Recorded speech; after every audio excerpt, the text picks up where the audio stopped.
नमस्कार दोस्तों, stock market studies में फिर से एक बार आपको बहुत-बहुत स्वागत है। तो आज आपके सामने फिर से कुछ कंपनीज़ के बारे में इन्फॉर्मेशन लेके आया हूँ, जिस इन्फॉर्मेशन के माध्यम से आपको बहुत सारी जानकारी मिलेगा इस सारे कंपनीज़ का, जो आप मतलब एक हेल्पफुल होगा आपको कोई भी पोर्टफोलियो क्रिएट करने में और कोई भी ट्रेडिंग करने में। तो चलो देख लेते हैं आज के स्टॉक के डिटेल्स के बारे में। तो उससे पहले चैनल को सब्सक्राइब नहीं किया तो ज़रूर सब्सक्राइब कर लेना। तो सबसे पहले मैं बात करूँगा इंडिगो एविएशन के बारे में। देखिए इंडिगो एविएशन में पिछले दिनों में एक गैप अप में ओपन हुआ, उसके बाद थोड़ा-सा करेक्शन देखने को मिला, क्योंकि मार्केट में प्रेशर था इसीलिए थोड़ा-सा करेक्शन देखने को मिला है। तो इंडिगो एविएशन में ऐसे जो रिज़ल्ट कंपनी ने पब्लिश किया, वो धमाका जैसा रिज़ल्ट था। पिछले सालों के मतलब ईयर ऑफ ईयर के हिसाब से देखा जाए तो कंपनी 0 से लेकर कंपनी आज प्रॉफिट में पहुँचा और वो भी शानदार प्रॉफिट, जो मैं एक पिछले एक वीडियो बना के आपको बता दिया था। तो आज इस तरीके से रिज़ल्ट क्यों हुआ और उसके पीछे मेनली रीज़न क्या है, कारण क्या है, वो मैं आपको समझाऊँगा। तो फटाफट देख लेते हैं वो कारण इसके बारे में। सबसे पहले मैं कंपनी के रिजल्ट एक बार आपको मैं दिखाऊंगा कंपनी किस तरीके से रिजल्ट किया। देखिए इनकम में भी कंपनी एट 8,000 से 14,000 तक पहुंच चुके हैं। सबसे बड़ी बात कंपनी का ईयर ऑफ ईयर बेसिस में बात करूं तो कंपनी का जो सेल्स का ग्रोथ है वो इस बार 29% था। मतलब सॉरी इस पिछले बार 29% था, इस बार 77% बना। इसका मतलब किस तरीके से ग्रोथ हुआ आप देख सकते हैं। और उसी तरीके से कंपनी एक्सपेंस को भी कंट्रोल में रखा और इस एक्सपेंस को कंट्रोल में रखने के बाद कंपनी में देखिए प्रॉफिट मार्जिन अच्छा खासा ग्रोथ हुआ। ओपीएम ऑपरेटिंग प्रॉफिट मार्जिन 0 से लेकर कंपनी 19% तक पहुंच चुके हैं। इसका मतलब कंपनी में यहाँ पे अच्छा खासा एक मोमेंटम देखने को मिला और इस मोमेंटम के चलते कंपनी पिछले सालों में लॉस किए थे 1600 करोड़ के आसपास और इस बार 900 करोड़ के आसपास प्रॉफिट किया। तो आप कहेंगे सर प्रॉफिट इतना शानदार हुआ फिर भी स्टॉक के ऊपर क्यों प्रेशर देखने को मिला? देखिए उसके कारण है क्यू ऑफ क्यू, मतलब क्वार्टर ऑफ क्वार्टर। देखिए क्वार्टर क्वार्टर में पिछले क्वार्टर में 1400 करोड़ का प्रॉफिट किए थे और इस बार 900 करोड़ के आसपास हो चुके हैं। तो कंपनी का प्रॉफिट मार्जिन जो है वो 40% के आसपास यहाँ पे डिक्रीज हो चुके हैं। तो इसी के चलते ये कंपनी के ऊपर प्रेशर देखने को मिला। देखिए हमेशा एक एस्टिमेट किया जाता है कि पिछले सालों की तुलना से कंपनी इस बार किस तरीके से परफॉर्मेंस किया। एस्टिमेट के अकॉर्डिंग कंपनी ने क्वार्टर क्वार्टर का एस्टिमेट बीट नहीं कर पाया, ईयर ऑफ ईयर को बीट कर चुके हैं। तो इसी के चलते कंपनी गैपा में ओपन हुआ, उसके बाद एक ही फ्लैट में क्लोजिंग हुआ प्रीवियस क्लोजिंग सिनेरियो में। तो कंपनीज के जो गुड न्यूज़ है वो क्या है, चलो मैं आपको समझाता हूँ। सबसे पहले कंपनी के कैश फ्लो के बारे में बात करूँ तो कंपनी एक्चुअली जितना कैश आपको दिखा रहा है कि मेरे पास इतना कैश आने वाला है, तो एक्चुअली वो कैश इतना आ नहीं रहा। तो कंपनी में पिछले सालों में जो कैश था वो अच्छा खासा कैश में आया। सॉरी, कंपनी अच्छा खासा यहाँ पे कैश को लेके आया इस बार। पिछले सालों में कंपनी का कैश नहीं आया था, मगर इस बार कंपनी अच्छा खासा यहाँ पे कैश को लेके आया। इसका मतलब जितना पैसा वो दिखा रहा है कि मेरे इतना पैसा आने वाला है, उतना ही पैसा आ रहा है। कंपनी का मुझे बेस्ट पॉइंट ऑफ व्यू से मुझे जो चीज़ लगा वो है कंपनी का रेशियोज। रेशियोज मतलब क्या है? कंपनी का डेट ऑफ डे। देखिए डेट ऑफ डे बहुत इंपॉर्टेंस होता है किसी भी कंपनी के लिए। तो डेट ऑफ डे अभी कितना है? 3 दिन हो चुके हैं। 3 दिन मतलब पिछली बार 5 दिन था, पिछले सालों में 2021-22 में 5 दिन था और अभी 3 दिन हो चुके हैं। इसका मतलब क्या है? पहले वो समझ लेते हैं। देखिए मान के चलिए आप एक दुकान है, तो आपने दूसरों को माल उधारी में दे रहा है। तो कोई लोग बता रहा है कि मैं आपको 1 मंथ के बाद पैसा वापस करूँगा, कोई बता रहा है मैं आपको 1 हफ्ते के बाद पैसा वापस करूँगा।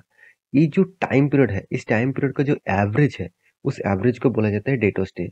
मतलब आपके हाथ में कितने दिनों के बाद आप जिसको सर्विस दे रहे हैं, जिसको आप प्रोडक्ट बेच रहे हैं, तो वो आपको कितने दिनों के बाद पैसा आपको वापस कर रहा है। मतलब जो पैसा आपने उनको फ्री में दे दिया, मतलब जो प्रोडक्ट उनको फ्री में दे दिया, फ्री मतलब अभी उधारी में दे दिया, वो पैसा वो कितने दिनों में दे रहा है। जितना जल्द से जल्द पैसा देंगे उतना ही उस कंपनी के लिए खास रहेगा।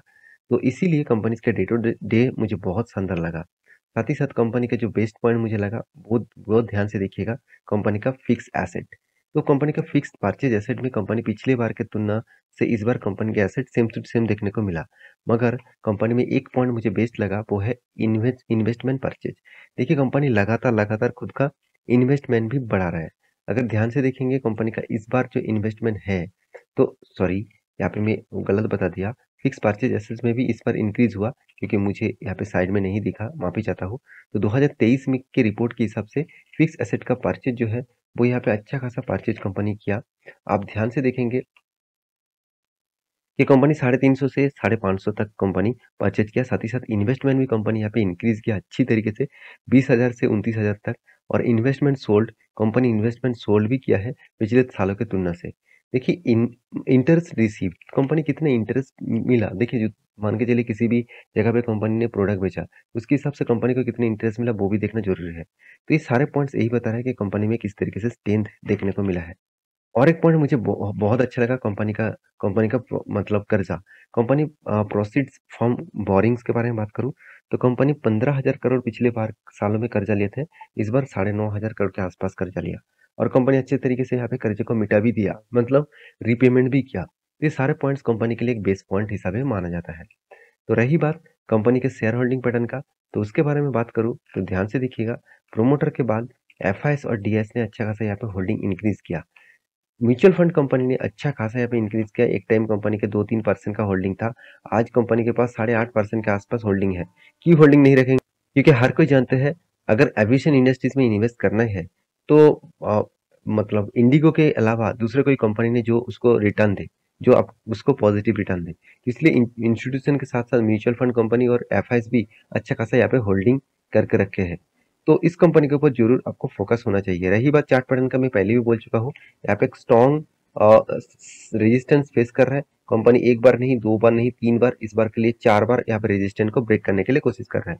अगर इस रेजिस्टेंस को ब्रेक करके ऊपर जा रहा तो प्लीज एंट्री मत लेना। यहाँ पे कोई भी रिवर्सल एंट्री दिखे तभी एंट्री लेना।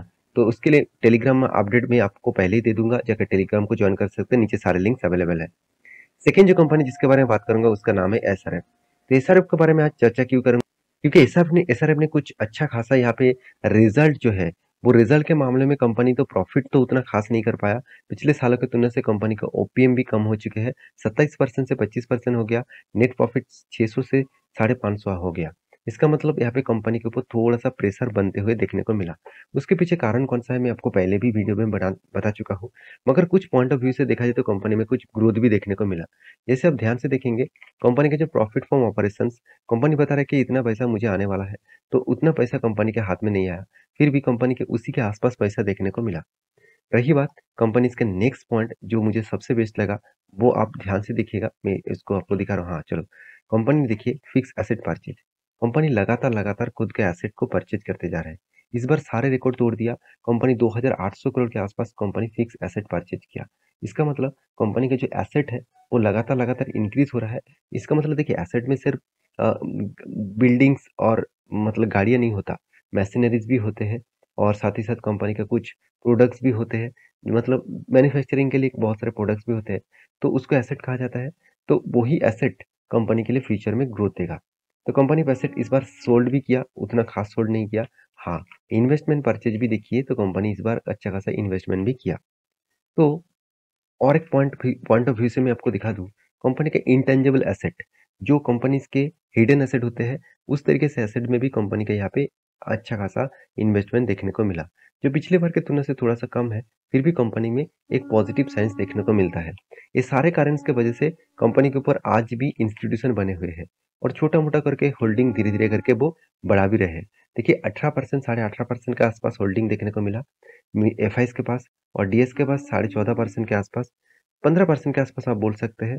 पब्लिक के पास 16% के आसपास होल्डिंग देखने को मिला और प्रोमोटर के पास 50% के ऊपर होल्डिंग देखने को मिला। इसका मतलब हर कोई चाहते हैं इस कंपनी के ऊपर निवेश करना। तो रही बात कंपनी के म्यूचुअल फंड कंपनी ने इस बार किस तरीके से होल्डिंग को इंक्रीज किया, वो मैं आपको दिखा देता हूँ। देखिए म्यूचुअल फंड कंपनी ने क्या किया, लास्ट जो 2 मंथ है, 2 मंथ्स में जैसे मार्च में और अप्रैल में कंपनी के ऊपर अच्छा खासा सेल आउट किया। कंपनी कंटिन्यूसली दिसंबर से कंपनी के ऊपर सेल करते जा रहे हैं, क्योंकि केमिकल बिजनेस में अभी थोड़ा सा मतलब डाउन साइड देखने को मिलेगा, क्योंकि कंपनी का जो प्रोडक्ट्स है वो ज़्यादा से ज़्यादा यूएस में, यूके में और चाइना में कंपनी सेल करते हैं। इसके चलते इकोनॉमिक स्लो डाउन के कारण कंपनी के सेल्स डाउन हो चुके हैं, इसीलिए इंस्टीट्यूशन धीरे धीरे करके खुद का स्टेक भी कम कर रहे हैं।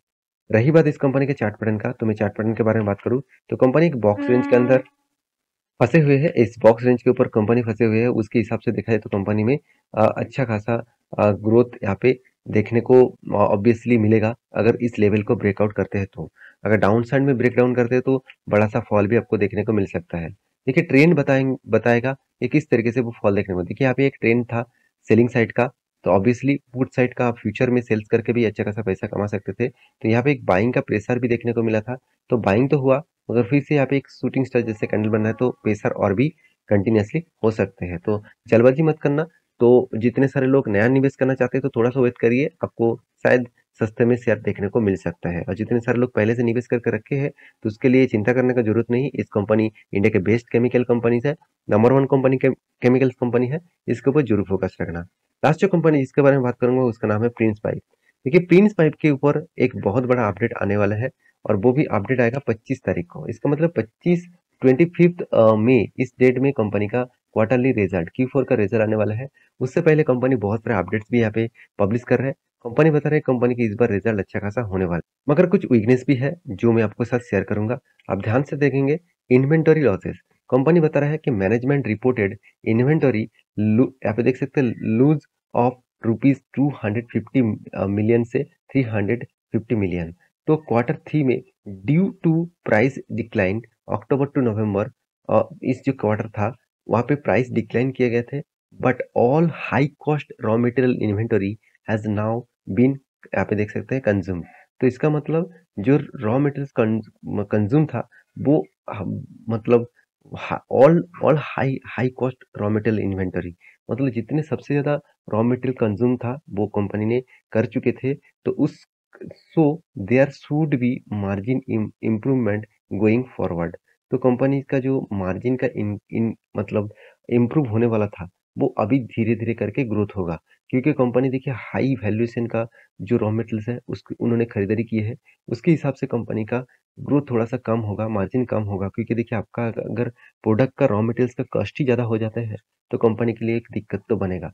रही बात कंपनी के एग्रो डिमांड, यहाँ पे देख सकते हैं कंपनी का एग्रो डिमांड जो है वो फाइनेंशियल ईयर 2022 के हिसाब से, and this is expected to continue into Q4 also. PVC, यहाँ पे देखते हैं प्राइस आर एफोर्डेबल लेवल्स। तो इसका मतलब कंपनी बता रहा है कि एग्रीकल्चर में जो डिमांड था वो अभी बढ़ने वाले हैं, और इस बढ़ने के चलते है पीवीसी पाइप्स का डिमांड बढ़ेगा, और इसलिए कंपनी का Q4 का रिजल्ट अच्छा खासा देखने को मिल सकता है। तो यार, अभी होगा कि नहीं होगा वो तो आपको पता चलेगा 25 मई में। तो इसके लिए इंतजार करिएगा, और इस वीडियो अच्छा लगे तो प्लीज लाइक भी करिएगा, चैनल को सब्सक्राइब भी करिएगा। मिलेंगे नेक्स्ट वीडियो में, तब तक के लिए अच्छे से रहिए, अपने ख्याल रखिए, बाय बाय।